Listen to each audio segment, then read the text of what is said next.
ছাত্ৰ ছাত্ৰীসকলৰ বাবে সুখবৰ। কয়াকুছিৰ লয়াৰ আছাম একাডেমীত আৰম্ভ হল বাণিজ্য শাখাৰ পাঠ্যক্ৰম। আজি লয়াৰ আছাম একাডেমীত অনুষ্ঠিত হোৱা বিদায় সম্ভাষণ সভাত এই কথা ঘোষণা কৰে লয়াৰ আছাম একাডেমীৰ সঞ্চালক ডক্টৰ আব্দুল কুদ্দুছ সিকদাৰে।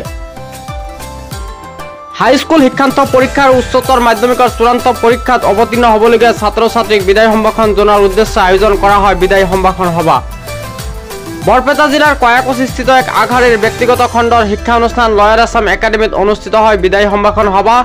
শিক্ষা অনুষ্ঠানখনৰ দশম আৰু দ্বাদশ শ্ৰেণীৰ ছাত্ৰ ছাত্ৰীক বিদায় সম্ভাষণ জনোৱাৰ উদ্দেশ্যে অনুষ্ঠিত কৰা সভাত উপস্থিত থাকে লয়াৰ আছাম একাডেমীৰ সঞ্চালক ডক্টৰ আব্দুল কুদ্দুছ সিকদাৰ, বিদ্যালয়খনৰ অধ্যক্ষ, শিক্ষক শিক্ষয়িত্ৰী আৰু ছাত্ৰ ছাত্ৰীসকল।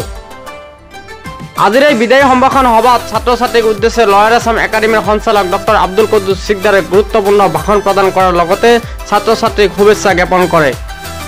সভাত প্ৰতিজন বিদায়ী ছাত্ৰ ছাত্ৰীক একোখনকৈ মানপত্ৰ আৰু ফুলাম গামোচাৰে সম্ভাষণ জনোৱা হয়। সভাত উপস্থিত থকা শিক্ষক শিক্ষয়িত্ৰীসকলেও ছাত্ৰ ছাত্ৰীক উৎসাহ আৰু প্ৰেৰণা দিয়াৰ উদ্দেশ্যে আগবঢ়ায় মূল্যৱান বক্তব্য।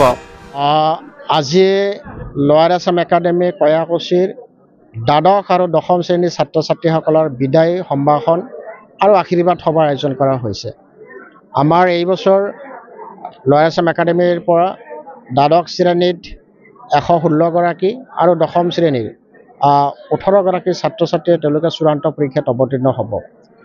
আজি এক মিশ্ৰিত পৰিৱেশ, কাৰণ যিসকল ছাত্ৰ ছাত্ৰী আমাৰ ইয়াতে অধ্যয়ন কৰিলে তেওঁলোকে আজি আনুষ্ঠানিকভাৱে বিদায় ল'ব আৰু ছাত্ৰ ছাত্ৰীসকলে এক আৱেগপূৰ্ণ এটি পৰিৱেশৰ সৃষ্টি হৈছে ইয়াতে। কাৰণ ইমান দিনে তেওঁলোকে ইয়াতে শিক্ষা গ্ৰহণ কৰিলে, জ্ঞান অৰ্জন কৰিলে, আগন্তুক দিনত তেওঁলোকে আন এটা বিদ্যালয়লৈ, নতুন এটা পৰিৱেশলৈ যাব, হয়তো মহাবিদ্যালয় বা বিশ্ববিদ্যালয় তেওঁলোকে নামভৰ্তি কৰিব।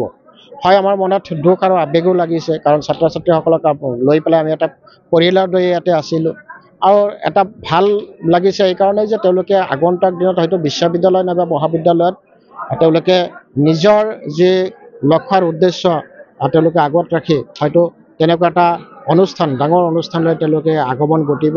গতিকে সঁচাকৈয়ে দুখ আৰু বেদনা তাৰ লগতে এটি সুখৰো এটা অনুভৱ আজি হৈছে। আপোনালোকৰ যোগেদি জনাব বিচাৰিছোঁ যে 2014 চনৰ পৰা এইখন অনুষ্ঠান স্থাপিত হৈ বিজ্ঞান শাখাত আৰু কলা শাখাত আমি বিগত কিছু বছৰ আমি ইয়াতে ছাত্ৰ ছাত্ৰীসকলক আমি শিক্ষা প্ৰদান কৰি আহিছোঁ।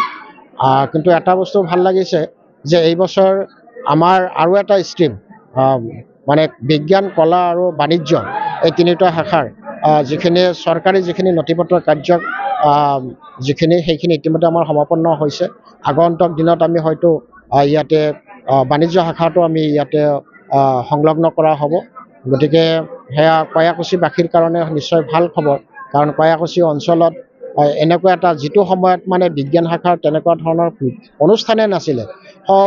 মন্দিয়া মাধৱ চৌধুৰী মহাবিদ্যালয় বৰপেটা বা কলগাছিয়া নৱজ্যোতি মহাবিদ্যালয় নাইবা BS কলেজ, এনেকুৱা ধৰণৰ অনুষ্ঠানত ছাত্ৰ ছাত্ৰীসকলে বিজ্ঞান শিক্ষাৰ কাৰণে তেওঁলোকে যাব লগা হৈছিলে। কিন্তু অতি ভাল লগা মুহূৰ্ত এইকাৰণেই যে আমি প্ৰথম ইয়াতে ব্যক্তিগত খণ্ডৰ এখন লয়াৰ আছাম একাডেমী নাম দি পেলাই ব্যক্তিগত খণ্ডৰ বিজ্ঞান শাখাৰ এখন অনুষ্ঠান কৰা হৈছিলে। ইয়াৰ পৰা বহুত ছাত্ৰ ছাত্ৰী ইতিমধ্যে তেওঁলোকে ইয়াৰ পৰা পাছ আউট হৈ পেলাই সমাজত তেওঁলোকে নিজে এগৰাকী মানুহ হিচাপে তেওঁলোকে পৰিচয় দিব পাৰিছে। এইবাৰ হায়াৰ ছেকেণ্ডেৰী পৰীক্ষা দিম। মোৰ যিকেইদিন তুমি লয়াৰ আছাম একাডেমীত শিক্ষা গ্ৰহণ কৰিলা, কেনেকুৱা অনুভৱ, কি ক'বা? এইখন একাডেমীত পঢ়ি মই বহুতো ভাল অনুভৱ কৰিছোঁ। ইয়াত শিক্ষাৰ যিটো সুবিধা সেইটো বহুত ভাল। ফিজিক্স, কেমিষ্ট্ৰি আৰু মেথছৰতো মানে বহুত সুবিধা আছে ইয়াত। মই এইবছৰ এইখন একাডেমীৰ লয়াৰ আছাম একাডেমীৰ পৰা HS পৰীক্ষা দিবলৈ ওলাইছোঁ। তো HS পৰীক্ষাৰ কাৰণে এই লয়াৰ আছামৰ পৰা 2টা বছৰ মই প্ৰায় অতিক্ৰম কৰিলোঁ। 2টা বছৰ অতিক্ৰম কৰাত শিক্ষক শিক্ষয়িত্ৰীসকলে আমাক যিটো শিক্ষা দিছে, বহুতো মানদণ্ড শিক্ষা দিছে। মেৰিনা তুজাহান, মই এইখন বিদ্যালয়ৰ দ্বাদশ শ্ৰেণীৰ ছাত্ৰী। মই 2 বছৰ ধৰি ইয়াতে পঢ়ি আছোঁ। মানে অনুভৱ কি ক'বা? এইখন বহুত কিছু শিকিছোঁ ইয়াৰ পৰাই। দৰ্শকসকলক আমাৰ লয়াৰ আছাম একাডেমীৰ তৰফৰ পৰা শুভেচ্ছা জনাইছোঁ। আপোনালোকে দেখিবলৈ পাইছে আজি আমাৰ ইয়াতে বিদায় সম্ভাষণা অনুষ্ঠান এখন আয়োজন কৰা হৈছে। তাতে বহুতো আমাৰ বিশিষ্ট ব্যক্তিসকল, লগতে আমাৰ পৰিচালনা সমিতিৰ সদস্য সচিব ডাঙৰীয়া, আন বহুতো অতিথিসকল আহিছে, যিসকলে আমাৰ ছাত্ৰ ছাত্ৰীৰ হকে দুই এষাৰ ভাল কথাকে আগবঢ়াইছে। সেইসকল শুনি আমাৰ ছাত্ৰ ছাত্ৰীসকলে নিশ্চয়কৈ লাভৱান হ'ব বুলি আশা ৰাখিছোঁ।